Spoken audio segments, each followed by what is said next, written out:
Alors le danger, il vous concerne également parce que, je le disais tout à l'heure, c'est un défi insensé auquel vous allez vous livrer. La traversée du Cap Horn à bord d'un petit catamaran de 6 mètres, sans escale et sans assistance. Ça paraît fou. Est-ce que c'est un catamaran comme on en trouve sur les bords de plage l'été ? C'est un peu les deux contrastes. On imagine Banque Populaire, qui est le plus grand multicoque du monde, là, qui va passer justement le Cap Horn aussi dans quelques semaines.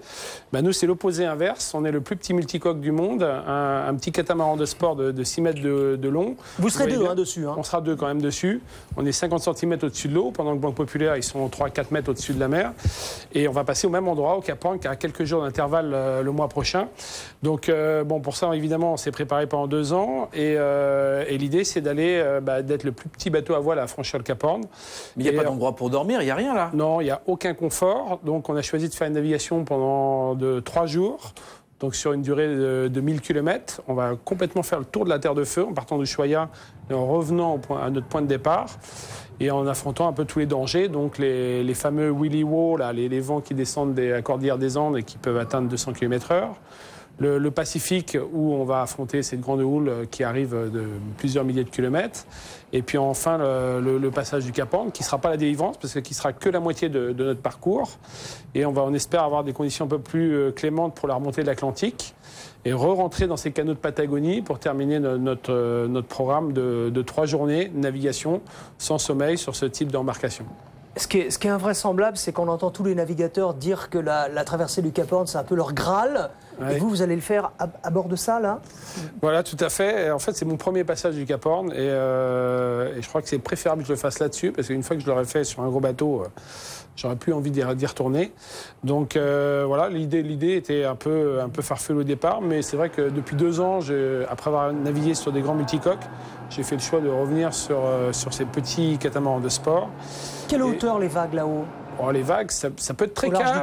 C'est souvent une mer très hachée, très formée et très bouillonnante. Donc ça peut vraiment arriver en tous les sens. Mais quand on part sur un exploit comme ça, il faut vraiment avoir l'idée qu'on peut affranchir des vagues qui sont plus grandes que le bateau. Et comment ça se passe dans ces cas-là ? Ça, c'est une question de béotien, mais quand la vague le bateau tient quand même ? Il est étudié pour, mais c'est vrai qu'il va falloir manager avec, être prudent, essayer de maintenir cette machine. C'est vrai que c'est plutôt un catamaran de sport qui est fait pour aller sur la plage. Mais avec Sébastien Robinet, mon équipier, on a travaillé dur pour optimiser le bateau, pour essayer de trouver des solutions quand on est dans une mer difficile.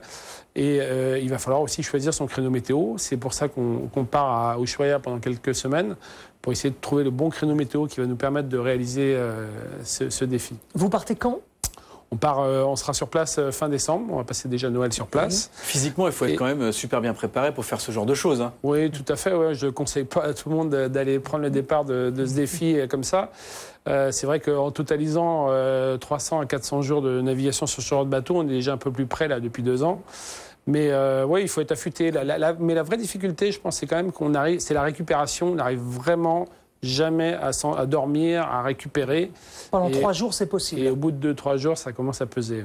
Donc vous partez fin décembre pour le réaliser en janvier, cet exploit. Voilà, dès que le créneau s'offrira à nous début janvier, on s'élancera sur cette tentative sans escale. On rappelle quand même que vous avez traversé la Méditerranée il y a un peu plus d'1 an. C'était avec le même bateau, hein ? Voilà, c'est pas la même marque, c'était un Hobby 4, là c'est un Accra, mais c'est exactement le même engin, c'est la même chose, c'est le Hobby 4 de Monsieur Tout-le-Monde qu'on trouve sur les écoles de voile. Donc voilà, on a tous un peu appris à faire de la voile sur ce type d'engin. Et comment vous avez fait pour dormir là ? Écoutez, c'est pas prévu au programme, mais on peut imaginer quand même quelques micro-sommeils qu'on arriverait à capter. Mais c'est vrai que le danger de la Patagonie, c'est qu'on va être au contact des cailloux en permanence. Donc il n'y a pas de traversée ou de choses comme ça où on peut imaginer des temps morts. Là, on sera toujours sur un danger permanent. Il y a quand même une assistance au cas où, non ? Il y a un bateau au balai qui ne sera pas près de nous, mais qui sera là, on va dire, à quelques dizaines de milles maximum, pour intervenir s'il y avait un vrai danger. On n'est quand même pas inconscient, on a quand même pris un maximum de précautions sur la sécurité. En termes de matériel embarqué, le bateau sera illuminé aussi, il faut savoir. Donc la nuit, grâce à une peinture luminescente assez révolutionnaire, on va être illuminé la nuit, donc on pourra nous repérer s'il y a vraiment un souci. Mais bon, l'objectif, c'est qu'il n'y ait pas de souci et que ça se passe. Et vous partez, parce que vous l'avez cité, avec Sébastien Roubinet, qui est navigateur et j'ai lu Explorer également. Explorer, et qui est un vrai spécialiste de ces petits engins. Il est parti il y a quelques mois pour faire un défi qui était de rallier le Canada à Spielberg sur un petit catamaran comme ça, qui va aussi bien sur la glace que sur la mer.